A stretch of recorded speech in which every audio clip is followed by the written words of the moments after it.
Pedro Rodrigues Filho, often known as Pedrinho Matador or Killer Petey, is a Brazilian serial killer who has become infamous for his vigilante-style crimes. His story is one of paradoxes, where the lines between justice and criminality blur. In a small town in Minas Gerais, Brazil, a young Pedro grew up in an environment steeped in violence. His life took a dark turn early on. When he was just 14, he committed his first murder, killing the vice mayor of his town for firing his father, who was accused of stealing food from the school kitchen. Pedro believed his father was innocent and sought his own form of justice.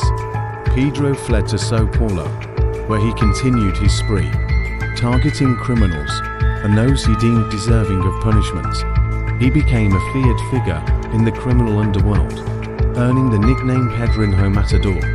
Unlike typical serial killers, Pedro's victims were often other criminals, drug dealers, and gang members.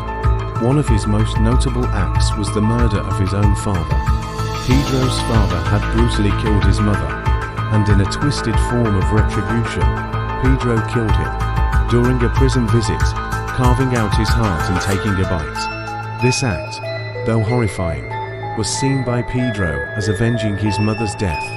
Pedro was eventually captured and sentenced to 128 years in prison, though Brazilian law capped his maximum prison time to 30 years, later extended due to additional crimes committed behind bars. In prison, Pedro continued his violent ways, killing other inmates he deemed bad, and further cementing his reputation.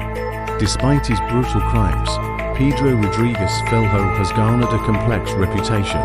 Some view him as a cold-blooded killer, while others see him as a vigilante who targeted those who preyed on the innocent. After serving his time, Pedro was released, only to be rearrested later for other crimes. Pedro Rodrigues Filho's story is a chilling tale of a man, shaped by violence, who chose to respond with even more violence. His life raises questions about justice, morality, and the cycle of violence, making it a haunting chapter in the annals of true crime.